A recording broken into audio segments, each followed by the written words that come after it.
Bom dia pessoal, bom dia turminha linda do Dr. Bittencourt. Mais um dia aqui reunidos, né? E hoje nós tivemos uma lembrança especial. Vamos começar os trabalhos? Vamos chamar aqui Catinha para nos Bom dia, bom dia. Vamos fazer então nossa harmonização, Catinha. Por Aliás, eu diria o favor, seguinte, Theo. gente, essa dita harmonização, na verdade, é uma sensibilização, porque a gente fala de várias formas, inclusive com a forma mais sublime que é a música, né, Catinha? Então Isso. vamos cantar. Bom dia, pessoal. E hoje a gente tem uma homenagem ao Dr. Bittencourt, depois o Theo vai falar, a Aldinha, o seu Fausto. E aí, em homenagem a ele e aos 14 anos de trabalho com o Dr. Bittencourt, o seu Fausto vai falar melhor, a gente vai cantar a música do Dr. Bittencourt. Com muito carinho e gratidão para o Dr. Bittencourt e toda a equipe. Poente de paz, nascente de luz, a dor se desfaz, a alma reluz, consciência reforma, disciplina, labor, monção que transforma, seguir promissor. Tantas dores em nosso coração, queridos mentores nos trazem direção.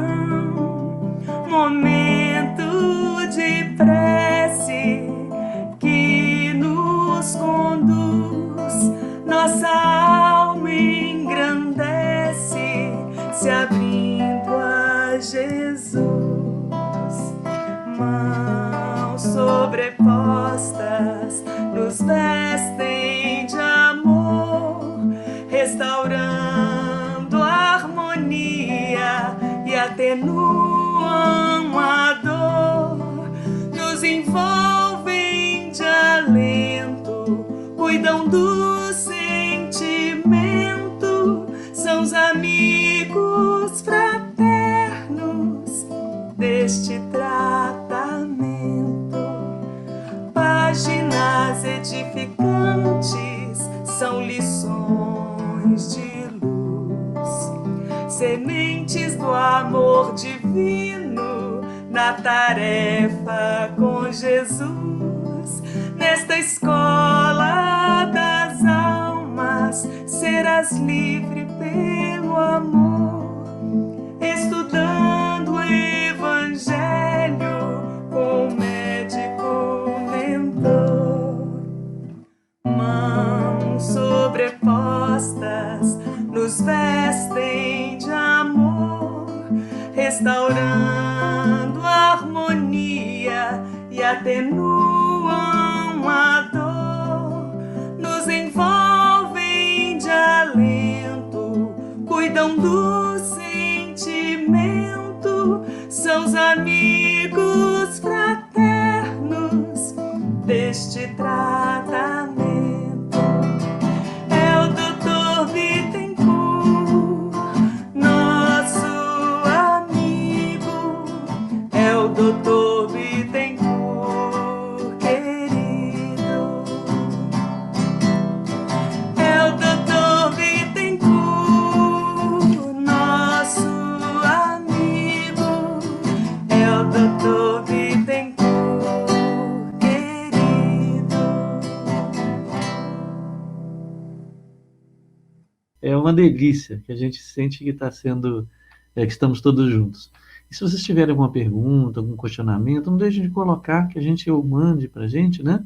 A gente caminha depois para a Aldinha ela eventualmente responde, né, diretamente para cada um, tá bom?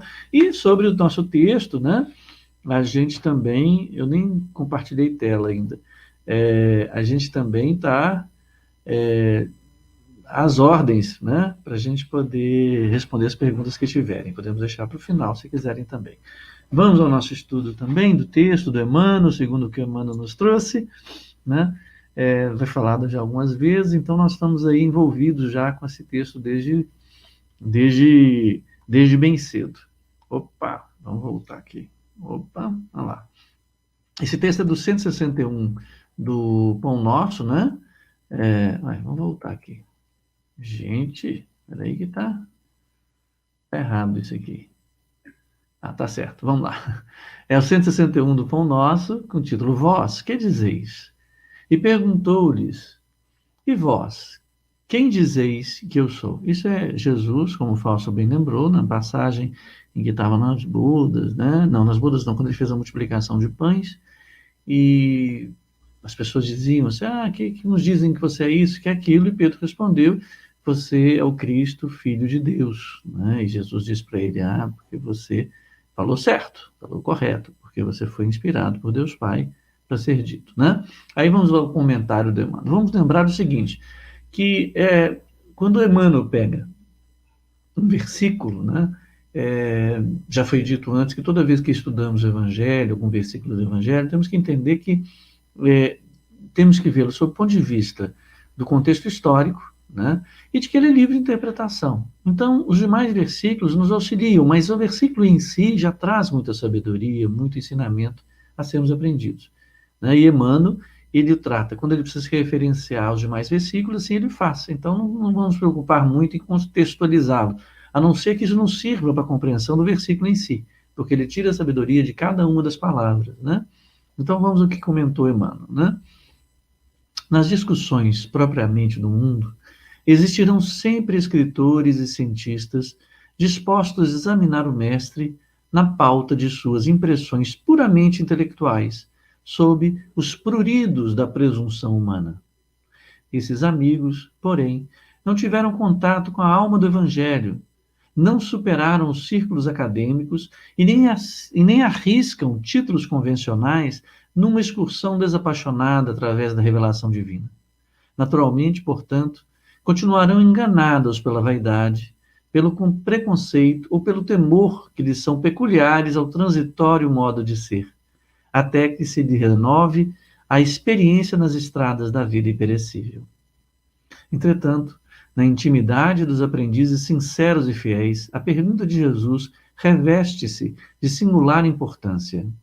Cada um de nós deve possuir opiniões próprias relativamente à sabedoria, à misericórdia e à misericórdia com que temos sido agraciados. Palestras vãs acerca do Cristo quadram bem apenas a espíritos desarvorados no caminho da vida. A nós outros, porém, compete o testemunho da intimidade com o Senhor, porque somos usufrutuários diretos de sua infinita bondade.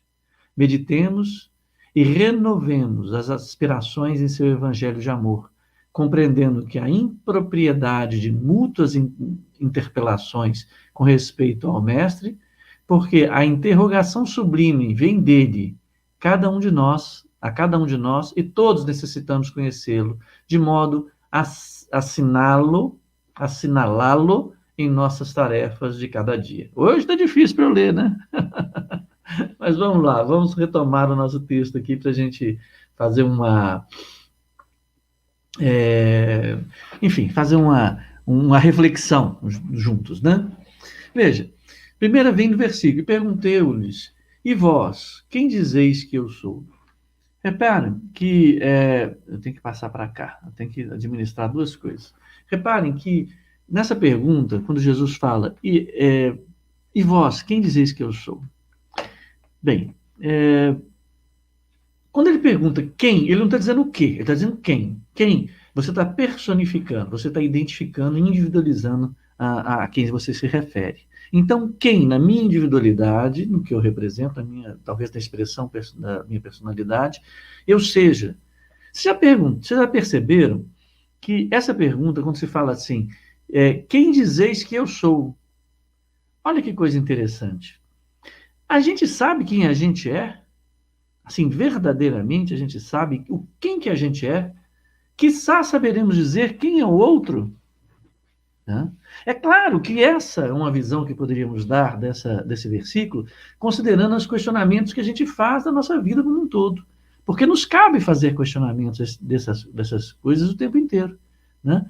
E essa pergunta, quem eu sou, é uma pergunta fundamentalmente, quando se coloca isso, quem eu sou, ou quem dizeis que eu sou, quem que você, a maneira que você me vê, é uma pergunta talvez de cunho filosófico, que a filosofia trata essencialmente disso, né? Quem eu sou, de onde vim, para onde vou, né?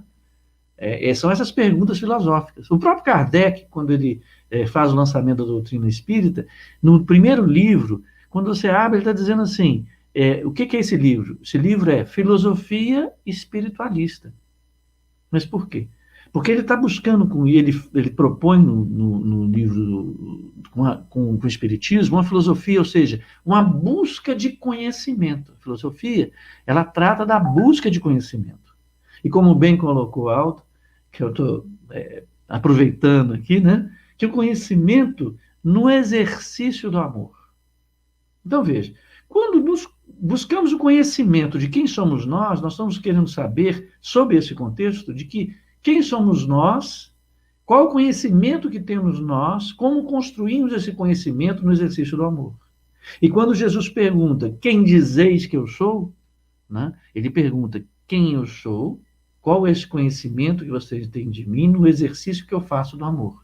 Aí Pedro vai responder, és o Cristo Jesus. É o Cristo Jesus.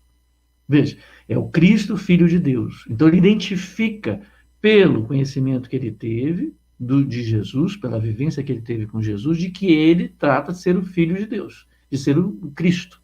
Né? E veja, essa pergunta, quem dizeis que eu sou? É uma pergunta que é feita para os discípulos dele, porque os discípulos deles vão ter essa percepção individualizada. Né? A percepção que cada um tem de Jesus vai ser tão ampla ou tão consciente de acordo com o exercício que ele faça para adquirir conhecimento no exercício do amor. Percebe? O que nós estamos, o que ele está colocando, vamos dizer, de uma forma talvez filosófica, no sentido de buscar um conhecimento, em que faz esse questionamento para os seus apóstolos, né?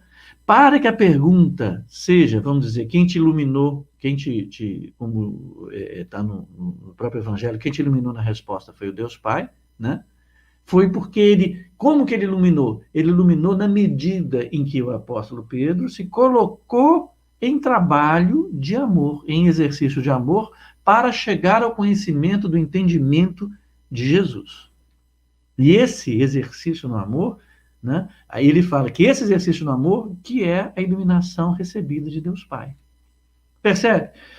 Nem mesmo nessa circunstância, Jesus ou a lei divina deixa de ter o seu papel, deixa de ser verdadeira, uma vez que ele podia estar numa posição absolutamente passiva, como receptor de uma iluminação, porque ele tem privilégio pela convivência com Cristo, né? Pela convivência com Jesus, de compreender que ele era o Cristo, o Filho de Deus. Não é apenas isso. Se esse conhecimento, pegando essa história que eu achei que foi perfeita para mim, que esse conhecimento ele adquiriu no exercício do amor, ele chama esse exercício do amor da iluminação feita por Deus Pai para poder responder. Então, veja, aí o que nós temos colocado o tempo inteiro, o Jim colocou, o Fausto colocou também, assim, essa pergunta que a gente faz. E para vós, quem dizeis que eu sou? Uma pergunta que nós redirecionamos para nós mesmos, né? Qual é o conhecimento que nós temos de Jesus? Para dizer quem ele é. Qual é o conhecimento que nós construímos, esse conhecimento, essa busca, que é essa busca de conhecimento que é a essência da filosofia, que é buscar conhecimento, né? Qual que é o conhecimento que nós construímos no exercício do amor para dizer quem é Jesus? Antes, qual conhecimento construído no exercício do amor para nós dizermos ou podermos dizer quem somos nós? Essa pergunta, vamos dizer, quase que fundamental no campo filosófico. Percebe? Essa pergunta, então, e essas consequências são bastante amplas, porque nos remete a dizer, gente, quem sou eu para dizer quem és tu? Não é verdade? Agora, o mesmo exercício para o nosso conhecimento é o exercício, ou seja, o exercício no amor é o exercício necessário para o conhecimento do outro. Porque só conheceremos o outro quando tivermos exercitado no amor. Porque o conhecimento que o amor nos traz, esse conhecimento que o amor nos traz, é um conhecimento estruturado na lei de Deus. Na lei de Deus, através do amor, passamos a compreender, não apenas conhecer, mas compreender, né, que somos irmãos, que somos todos filhos de Deus, e uma série de outras coisas que nos formam a base de entendimento, né, das questões que se apresentam. Inclusive, de poder dizer quem é Jesus. Não é verdade? Não sei se ficou confuso, às vezes eu acho que eu sou meio malucão, mas vamos lá, vamos continuar aqui na fala do comentário de Emmanuel, né? Aí ele começa, deixa eu mudar aqui. Nas discussões propriamente do mundo, existirão sempre escritores e cientistas dispostos a examinar o mestre na pauta de suas impressões puramente intelectuais sobre os pruridos da presunção humana. Veja aqui, estamos ainda tratando desse mesmo assunto, quando falamos sobre a questão da construção do conhecimento. Mas veja, ele coloca, nas discussões propriamente do mundo, então veja, uma coisa que é propriamente do mundo, né, ela não está dizendo que está se tratando do mundo sob o ponto de vista material, das atribuições da civilização, do trato dos conhecimentos, das relações, por isso que é propriamente do mundo. Porque se falasse apenas do mundo, estaríamos tratando das questões vamos dizer, espirituais e das questões materiais. Mas quando ele fala propriamente do mundo, ele está tratando dos aspectos absolutamente materiais. Porque senão ele não colocaria propriamente. Ele diria do mundo. Percebe? É importante entender que o Emmanuel ele usa a palavra correta para direcionar de uma forma sintética o entendimento ou a localização do que ele quer tratar.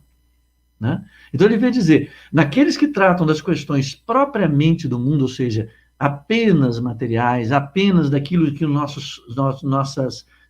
sensibilidade, nossa percepção auditiva, intelectual é capaz de perceber, existirão sempre escritores e cientistas dispostos a examinar o método na pauta das suas impressões, novamente, puramente intelectuais. Tá certo? Sobre os pruridos da presunção humana. Então, veja, o que seriam os pruridos? Seriam as grosseiras, né?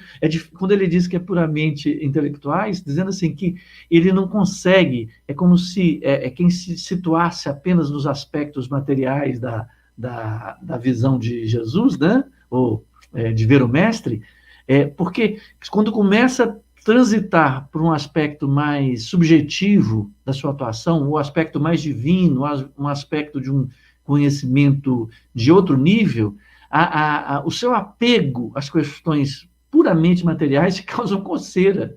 Ele não dá conta, por isso que ele quer dizer prurido, né? É porque não dá conta. Né? Sobre os pruridos da presunção humana. Então ele vai colocando assim, como posso admitir que exista algo, como é o caso do Mestre Jesus, que transcenda o meu controle intelectual sobre aquilo que eu estou estudando, estou examinando. Por isso que ele fala, cientistas dispostos a examinar o mestre. Como é que ele vai examinar o mestre, né?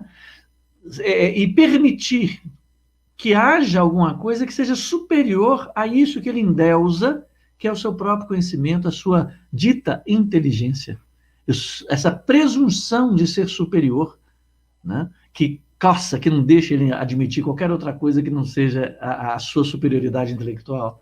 Né? Agora, olha que coisa mais bonitinha. Emmanuel chama essas pessoas, que nós podemos nos identificar, quantas vezes questionamos a existência de Deus, ou questionamos as posturas de Jesus, né, diante do mundo. Ele fala, esses amigos, olha que coisa bonitinha, eu acho fantástico, esses amigos, mas por quê? Porque ele não despreza o esforço, e não despreza o fato de sermos irmãos, e ele tem uma relação, ele está colocando aqui, a necessidade de uma relação fraternal para quem se debruça esse tipo de estudo.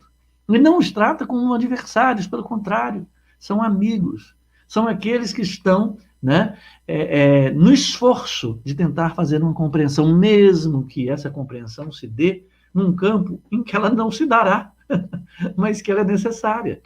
Né? Que não é no campo puramente intelectual.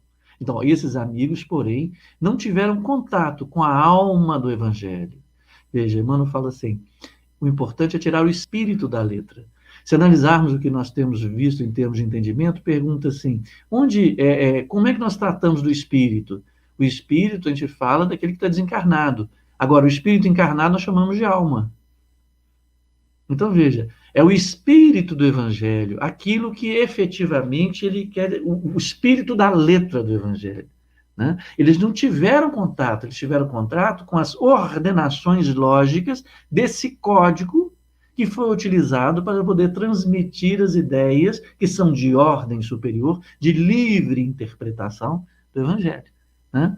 Não superaram os círculos acadêmicos e nem arriscam títulos convencionais. Eu acho muito interessante, né? Imagina, eu, doutor, né, que tem uma cadeira na universidade, até mais bacana que o Fefe, né? Vou colocar em risco essa minha posição intelectual para poder ceder a uma questão da qual eu não possa ter controle, eu não possa ter um controle intelectual, colocar em risco minha posição acadêmica, numa excursão desapaixonada. Veja, é muito interessante que ele coloca como desapaixonada por isso, porque até nesse ponto, Emmanuel, é interessante, porque ele sabe que a questão da paixão é uma questão como fogo, que queima, né, e se extingue com facilidade, que se ela não se transformar em algo superior, né, em algo maior, que não seja apenas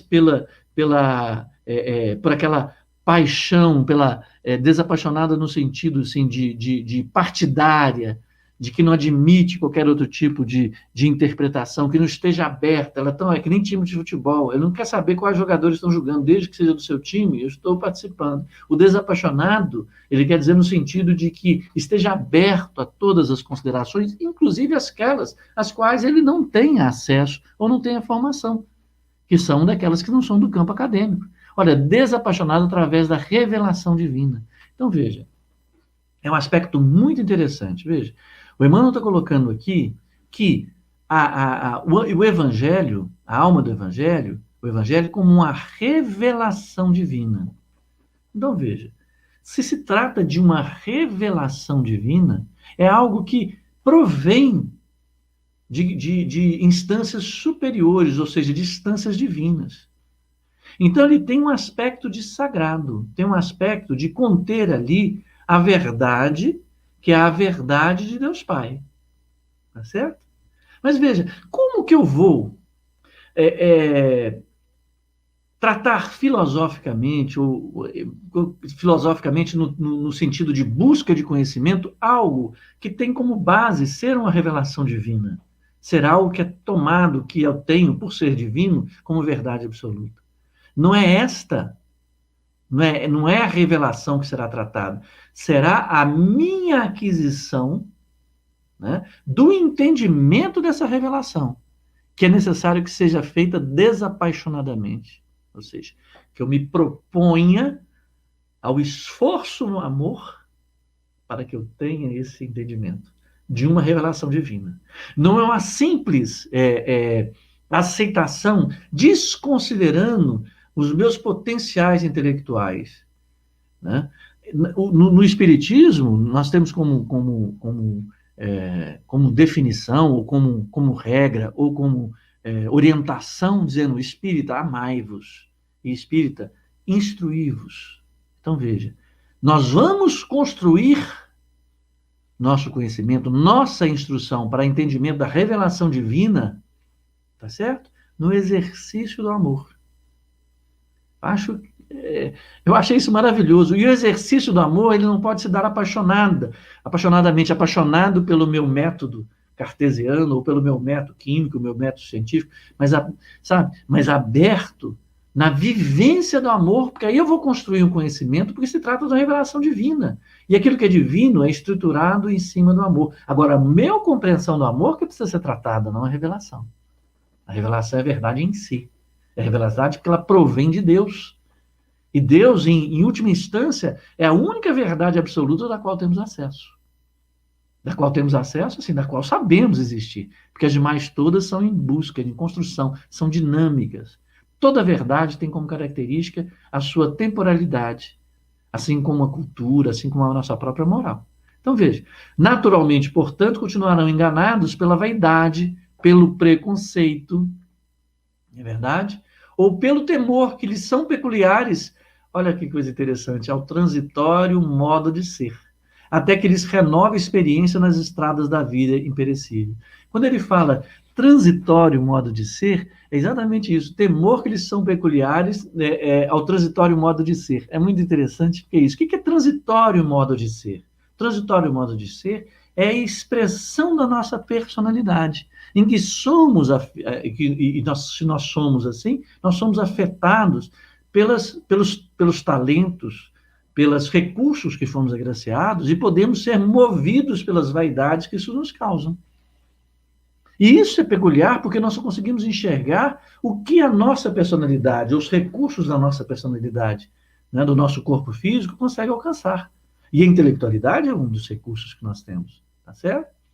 Agora, se quando nos renovamos a experiência nas estradas da vida imperecível, o que ele está dizendo? Uma coisa, transitório modo de ser, trata-se da personalidade. Vida imperecível, que nós falamos aqui várias vezes nesse termo, que eu acho maravilhoso, nós estamos tratando da nossa individualidade. Nós estamos tratando daquilo que efetivamente constitui a vida maior, né? Agora, se nós não conhecemos ou não reconsideramos, né, a nossa individualidade, consideramos apenas a nossa personalidade, nós trataremos as coisas segundo o nosso transitório modo de ser, e não segundo a nossa vida imperecível. Porque, veja, viver a vida imperecível não é necessário que nós tenhamos, vamos dizer assim, ter morrido na acepção do corpo físico ter perecido. Não. Nós podemos, o que eu acho interessante, não que isso seja revestido de qualquer dogma, né, ou de qualquer definição, mas alguma coisa que nos auxilie a viver mais plenamente. Eu gosto de pensar assim, que nós já vivemos a vida eterna. Não vamos. É como o estado da felicidade. A felicidade não é o objetivo de uma viagem, a felicidade é a viagem. Se nós somos individualidades encarnadas, né, vivenciando uma personalidade de forma a experimentar as dores, para poder superar as dores e os sofrimentos, que possamos fazer bom uso para poder deixar marcas de virtude indelével em nossa individualidade, o tempo inteiro estamos trabalhando com nossa individualidade, então nós já vivemos a vida eterna, porque ela não cessa.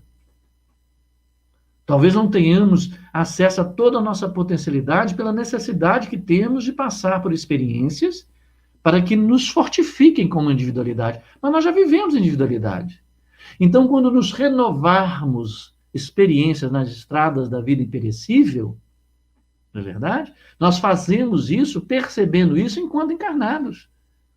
Tratando não apenas com os temores peculiares, né, do transitório modo de ser, mas renovando as nossas experiências, né, vencendo esses temores, porque aí nós estamos trilhando as experiências das estradas da vida imperecível.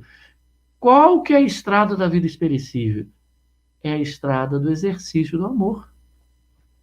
Para isso, nós utilizamos os recursos da nossa personalidade, mas a estrada da vida imperecível é a estrada do exercício do amor. É nesse momento em que nós construímos percepções superiores, em que nós podemos construir conhecimentos. E esse conhecimento, eu diria até outro, né? É mais um entendimento, porque só constrói esse entendimento na vivência do amor. É a forma de construir. Então, quando ele fala, são peculiares ao transitório modo de ser, até que eles renovem a experiência nas estradas da vida imperecível. Né? É muito interessante a maneira como o nosso querido Emmanuel trata dessas coisas. Né? Continuando aqui, ele vai colocar. Hoje eu vou ser bem curto, viu? Eu fico empolgado, né? Vou tentar ser curtinho. Entretanto, olha só. Na intimidade dos aprendizes sinceros e fiéis, a pergunta de Jesus reveste-se de singular importância. Eu acho que essa frase é muito interessante pelo seguinte: na intimidade dos aprendizes sinceros e fiéis. O que é um aprendiz sincero e fiel? Você lembra que eu gosto de falar assim, que às vezes eu tenho uma distinção entre o estudioso, entre o aprendiz, entre o discípulo. Eu acho que o aprendiz sincero e fiel vai na casa do discípulo, aquele que segue o mestre. Porque ele quer aprender sinceramente. E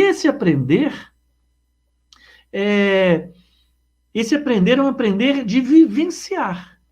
Não é um aprender de acumular conhecimento, não. É um aprendiz sincero, é aquele que traz para si, que busca a compreensão, que busca a vivência daquela percepção que ele tem para a sua própria vida. Aquele que constrói esse aprendizado no amor. Então veja. E o aprendiz, olha que coisa interessante, só aprende, só se pode aprender aquilo que você não sabe. Aí você aperfeiçoa, não é verdade? Então, o aprendiz sincero, ele reconhece, na intimidade do aprendiz, ele reconhece que ele ainda está num processo de aquisição. Ele se coloca em processo e sabe, isso eu ainda não sei, mas eu quero aprender.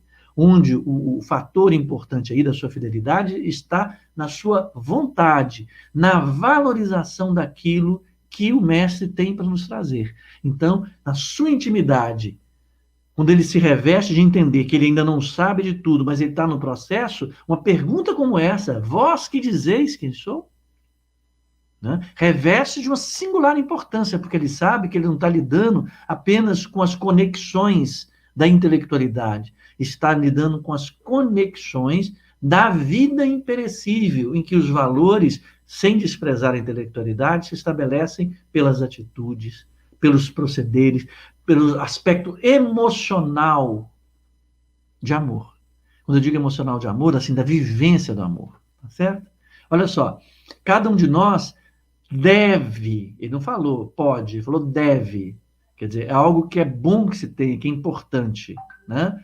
Deve possuir opiniões próprias relativamente à sabedoria e à misericórdia com que temos sido agraciados. Mas é claro que deve, porque veja, ninguém jamais vai sentir o que eu sinto, na intensidade ou na cor com que eu sinto.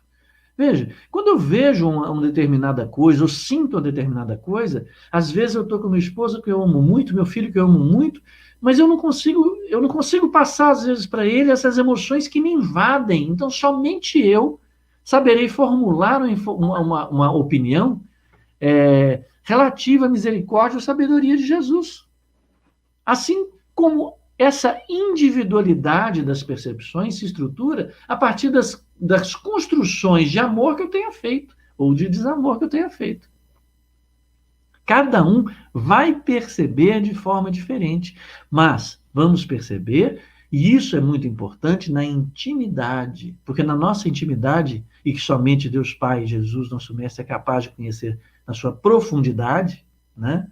Que nós vamos perceber a sabedoria e a misericórdia com quem tem sido agraciado. Porque só nós sentiremos isso, em cada um de nós. Nem mesmo as pessoas mais próximas podem sentir. Elas podem sim perceber pelas emanações que tenhamos, pela luz que tenhamos acendido em nós ao perceber a misericórdia divina em nós. Aí elas que estão do nosso lado vão perceber, mas a percepção é somente nossa. Não é de mais ninguém. É muito interessante isso, né? Ó, palestras vãs acerca do Cristo quadram. Gente, quando falou apareceu quadram, eu falei assim, meu Deus, o que é quadrar? Vocês sabem o que é quadrar? Achei muito engraçado. Aí eu olhei no dicionário, quer dizer convém. Então, olha, palestras vãs. Vãs no sentido de sem utilidade, palestras jogadas ao vento, né? Acerca dos Cristo quadram, convém bem apenas a espíritos desarvorados no caminho da vida. A nós outros, porém, quem nós outros? Aí já estou entendendo que nós, aprendizes sinceros e fiéis, porém, compete o testemunho da intimidade com o Senhor, porque somos usufrutários diretos de sua infinita bondade.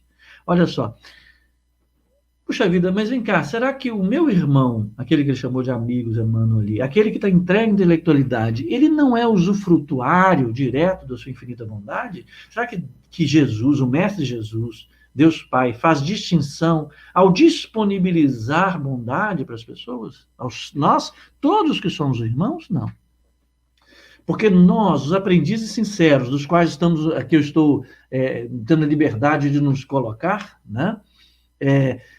Nós entendemos que é necessário haver um testemunho da intimidade com o Senhor. Por que nós entendemos isso? Porque nós conseguimos, ao fazer essa convivência, se fazer esse testemunho da intimidade com o Senhor, nós conseguimos perceber a bondade divina conosco. Nós construímos olhos de ver, por isso que nós entendemos que nós somos usufrutuários diretos da sua infinita bondade. Veja, é aquela velha história que a gente conta, mas eu acho que é importante ter um exemplo interessante. A pessoa, às vezes, é visitada, né? Visitada por uma doença. Nós estamos aqui num grupo em que nós precisamos do auxílio do Dr. Bittencourt para cuidar nossas doenças clínicas, né, físicas. Às vezes somos visitados por uma doença, vamos dizer, forte, né? Aquela que nos toma, um câncer, uma coisa mais grave, né? Nesse sentido. Nós podemos entender isso como, e maioria das vezes nós assim entendemos, até que nós tenhamos criado intimidade com Jesus das suas vivências, né? Com o Mestre, nós entendemos isso como um mal, né? Eu já vi alguém falando, quando fala mal de Alzheimer, fala assim, não, é o bem de Alzheimer. Agora, aquele que tem olhos de ver a justiça e a bondade de Deus Pai, entende que aquilo é uma oportunidade. É difícil entender isso quando a gente vivencia o câncer, ou quando vivencia uma outra situação grave.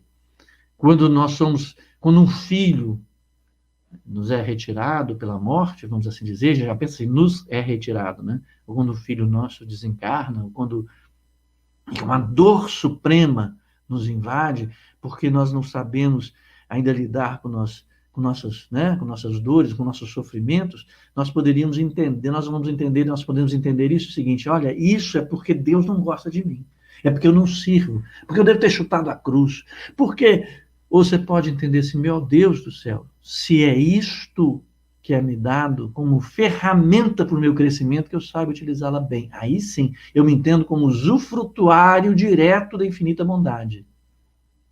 Porque qualquer evento que nos ocorra segundo a justiça, sob os olhos da justiça e da bondade de Deus Pai. Se eu não consigo enxergar assim, eu não me reconheço como usufrutuário direto da infinita bondade. Eu só saberei reconhecer como usufrutuário da infinita bondade quando eu ganhar meu Ford Fusion, quando eu começar a andar de Mercedes, ou viajando para a Europa, ou bonitão e feliz da vida e comendo filés à parmegiana. Aí sim eu sou usufrutuário da infinita bondade. Meu Deus, obrigado pela lasanha deliciosa, verde. Eu ando com fome, né, gente? Perde 11 horas, não é nada. Não, somos usufrutuários da percepção que temos da bondade de Deus por nos permitir receber aquilo que é necessário para o nosso crescimento na vida imperecível que já vivemos, embora não tenhamos muita percepção dela, mas como ferramenta na nossa personalidade para construir, né, virtudes na nossa vida imperecível. Aí a Cláudia falando assim, achamos que é um castigo de Deus. Temos caminhado cada vez mais no sentido de abandonar essa ideia de Deus punitivo, de Deus premiador, mas não. Entendendo que tudo que nos ocorre é dentro da justiça divina, é dentro da bondade da justiça divina. Né? Emmanuel ainda nos convoca aqui, ó. Meditemos e renovemos aspirações em seu evangelho de amor. Isso eu devia ser com letra maiúscula, né?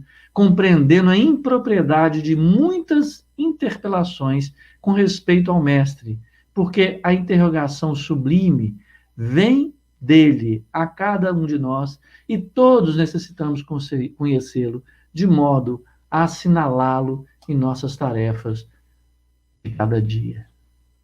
Eu acho que essa finalização, como sempre, né, é sempre muito positiva, vamos ler, meditemos e renovemos aspirações de seu evangelho de amor, compreendendo a impropriedade de mútuas interpelações com respeito ao Mestre, porque a interrogação sublime vem dele a cada um de nós e todos necessitamos conhecê-lo de modo a assinalá-lo em nossa tarefa de cada dia. É muito interessante essa última expressão do Emmanuel aqui, porque, na verdade, é isso que estamos conhecendo. Precisamos. Ele não está dizendo, ele não está colocando o Emmanuel nesse comentário dele, ele não está tendo uma postura moralista de dizer, você tem que conhecer, não.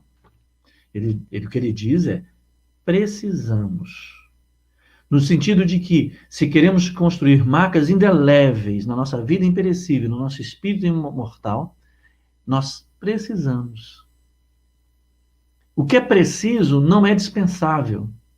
O que é preciso é fundamental para o nosso crescimento. Né?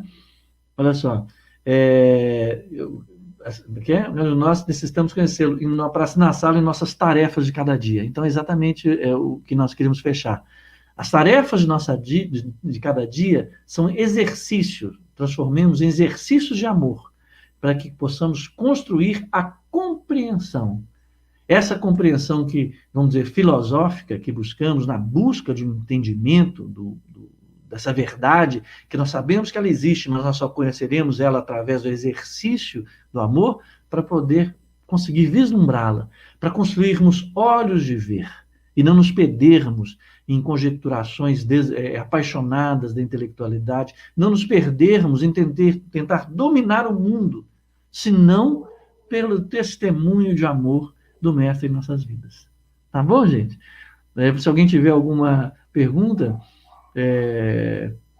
estamos aí às ordens, pode colocar, mas eu acho que é isso, nós estamos com um tempo bom, hoje nós tivemos uma presença maciça, fiquei muito feliz, fico muito feliz, alegre também, assim, uma alegria por estarmos juntos, mesmo que não possamos abraçar fisicamente, nos abraçamos virtualmente. É muito bom estar aqui, perdoe as minhas brincadeiras, mas eu tenho brincado pouco, vou brincar mais um pouquinho depois. Né? E vou querer pedir para voltar a Catinha, para ver se ela faz a nossa oração. Pode, Catinha? Nossa oração de final, que nós tenhamos uma bela semana, domingo, nós comemoramos, então, 14 anos do trabalho do Dr. Bittencourt, né? Tem que ligar seu som, Catinha. Olha lá o microfone. Assim. Posso fazer uma oração cantada, Theo? Você me permite? Oh, que maravilha! Vou amar. Vou fazer uma oração então cantada. Que Deus nos abençoe. Obrigado a todos. Um beijo em todo mundo, viu? E até semana que vem. E não se esqueçam que às noites nós estamos tendo as palestras públicas, né? Agradecer Paula, a Fausta, a Patrícia e todos que estiveram conosco. Muito obrigado, viu? Compartilhei a tela, tá, Theo, com você? Ah, tá. Vou colocar aqui agora. Atenção. Fiquem com Deus. Uma das músicas mais pedidas lá normalmente na terça-feira é essa, e tem tanto tempo que a gente não canta. Vamos fazê-la. Acender a luzinha aqui, né, diretor? Aí. Que Jesus nos abençoe, Maria também. Ave Maria, dos seus andores rogai por nós, os pecadores, abençoai estas terras morenas, seus rios, seus campos e as noites serenas, abençoai as cascatas e as borboletas que enfeitam as matas. Ave Maria, cremos em vós, Virgem Maria, rogai por nós.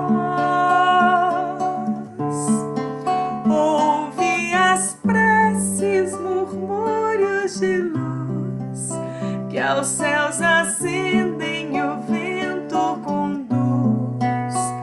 conduz a vós.